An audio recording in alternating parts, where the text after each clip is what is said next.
ஆளவன் சோனா என்ன சோன்னு தெரியுமா? அது ஆளை மயக்கும் சோ. சாதாரண சோவாது ஆளை மயக்கும் சோ. ஆளவலம் சோங்கிறது சாதாரண விஷயம் இல்லை. ஆளவலம் சோ என்றாலே வா வா என்ற அர்த்தம். அனுதினமும் முருகனை வா வா என்று இடத்தில் கொண்டிருக்கிறார். ஆளை மயக்கும் சோ ஆளவலம் சோ. ஆளவலம் சோ ஆளை மயக்கும் சோ போட்டுக் கொண்டிருக்கும் வள்ளிநாயகத்தின் குரல்வளத்தை வர்ணிக்க வேண்டும் என்று பார்த்தால் குரல் எழுது யானை எழுது என்பது மக்கள் மலரச்சல் கலாதான அருமையான குரல், அருமையான துணி. அத்ராத்மாவில் குடிகொண்டிருக்கும் நாதமானது சுதியோடு கலந்து சத்திக்கும் சத்தத்துக்கு இவள் அடைமகள் போலளவா இருக்க வேண்டும். அப்பேற்பட்ட குரல் வளத்துக்கு சொந்தக்காரியை வர்ணித்து ஆக வேண்டும் என்ற ஒரு காரணத்தினால் இப்படி வர்ணிக்க வேண்டும் என்று பார்த்தால் என் மனச பறிகொடுத்து மனசில் பிடிச்சே கத்து தந்த வித்தை எல்லாம் காட்டட்டுமா கண்ணே கண்ணே கத்து தந்த வித்தை எல்லாம் காட்டட்டுமா கண்ணே கண்ணே என் மனச பறிகொடுத்து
ஆளுகளை சந்திக்கணும் அப்படிங்கிற ஒரு ஆர்வம் இருந்தாலும் கூட எப்படி சந்திக்கணும் வர இருக்கிற ஆளுகளை கூட விவரமான இன்னைக்கு வந்திருக்கும் ராஜ நடிகர் இளம் ராஜ நடிகர் சந்தோஷ் அவர்கள் எஸ்கே சந்தோஷ் அவர்கள் இன்னைக்கு வந்திருக்காங்க.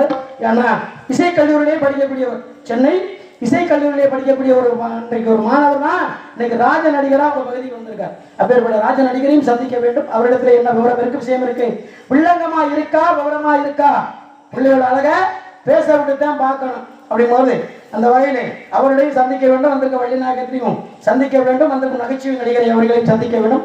அதனால ஆளுகளை போல சரியாக நடந்த சரியாக தள்ளி சரியாக கதையை நடாத்தி கொண்டு போய் நம்ம கதாபாத்திரம் என்ன கதாநாயகனா ஒருத்தர் வந்திருக்காரு, கதாநாயகியே ஒருத்தர் வந்திருக்காங்க, நகைச்சுவை நடிகரா வந்திருக்காங்க. இந்த நாரதா அவர்களுக்கு என்ன வேலை? வில்லன் கதாநாயகன், வில்லன் கதாபாத்திரம் நடிக்கிறார். ஆமா, வில்லன் கதாபாத்திரத்தை சரியாக செய்யணும் அப்படிங்கிறதா இந்த கதையும் கரு பார்த்தோம்னா வள்ளிக்கும் நாரதருக்கும் சந்திப்பு இருக்கான்னு பார்த்தா கிடையாது. வள்ளிக்கும் கதை சாராம்சம் கந்தபுராணத்து பிரகாரம் வள்ளிக்கும் நாரதருக்கும் சந்திப்பு இருக்கா அப்படின்னா உண்மையை சொல்ல போனா மன்னார்குடி பகுதியிலே மாயவரம் இந்த பகுதியிலே கதை பாட்டை முறையாக பாடக்கூடிய சங்கங்கள் பார்த்தா இதுதான். எங்க பகுதியெல்லாம் பார்த்தா எந்த பாட்டு உண்மையா சொன்னார் அருமையார் மகாஜராஜன் அவர்கள் வள்ளிநாயகர் கஸ்தூரி அவர்கள் சொன்னாங்க. இந்த மாதிரி கதையை சாராம்சமா கரெக்டாக பாடக்கூடிய ஆளுகள் தான் இங்கே தான் இருக்காங்க, அங்கெல்லாம் கிடையாது. இருந்தாலும் கதை சாராம்சத்தோட பார்த்தா வள்ளிக்கும் நாரதருக்கும் கந்தபுராணத்து கதை பிரகாரம் கிடையாது. சந்திப்புல ஆகாய மார்க்கமா போறாரு, வள்ளியை பாக்குறாரு, ஊண்ட போய் தகவல் சொல்றாரு. ஆனா இதோட இந்த நாடகத்தை பார்த்தா மக்கள் பார்ப்பாங்களா? பார்க்க மாட்டாங்க. நம்ம காலத்தை எப்படி தள்ளுறது? தள்ளவும் முடியாது. காரணம் என்னன்னு கேட்டீங்கன்னா இந்த வள்ளிக்கும் நாரதருக்கும் சண்டைங்கிற தர்க்கத்தை கொண்டு வந்தது கேட்டீங்கன்னா காலம் சென்ற மா மேதைகள் யாருன்னு கேட்டீங்கன்னா எங்க பகுதியில் இருக்கிற வரிச்சீப்பு பழனியப்பாப்பா அவர்களும் மறைந்த மாமேதை அருமை மாமா முத்தப்பா அவர்களும் இந்த மாதிரி பழம்பெரும் நடிகர்களும் வள்ளிக்கும் நாரதருக்கும் ஒரு தர்க்கத்தை ஏற்படுத்தி மக்கள் ஏன் வேண்டிய சண்டை போட்டு அவங்களுக்கெல்லாம் தக்கத்தை கொண்டு வந்தாங்க. இல்லை, தான் படித்த கல்வியை படிக்காத பாமர மக்களுக்கு நம்ம சொல்ல செவியார கேட்டு புரிஞ்சுக்கணும். ஒரு விஷயத்தை படிக்கிறத விட கேள்வி ஞானத்துல நிறைய விஷயத்தை புரிஞ்சுக்கலாம். அதனால நம்ம படிச்ச ராமாயணம் மகாபாரதம் நம்மளோட அழிஞ்சு போயிடக்கூடாதுன்னு ராமாயண கதை மகாபாரத கதை.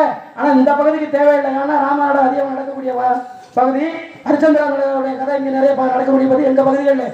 இந்த மாதிரி சந்திப்பு என்பதை உருவாக்கி பெரிய பிரளயமாக்கியவர்கள் இவர்கள் 2 பேர் தான். அருமை மாமா முத்தப்பா அவர்களும் மறைந்த மாமா வரிச்சி பழனிப்பாப்பா அவர்களும். இவங்க 2 பேர் தான் பெரிய லெவல்ல இன்னைக்கு பேசப்படுற ஒரு நாரதர்கள்ல அவங்க. அவருக்கு வழியாக தான் நாங்கள் வந்துகிட்டு இருக்கோம். எங்களால் முடிந்தவரையும் கலையை காப்பாற்றிட்டு வர்றோம். எனக்கு பின்னாடி ஒரு சந்ததிகள் எந்த அளவுக்கு காப்பாற்றுவோம் அப்படின்னு ஒரு நம்பிக்கை எந்த அளவுக்கு நாடக தொழில் அழிந்துகிட்டே வருது. இருந்தாலும் இந்த மாதிரி இள நடிகர் அருமை மகன் சந்தோஷ் மாதிரி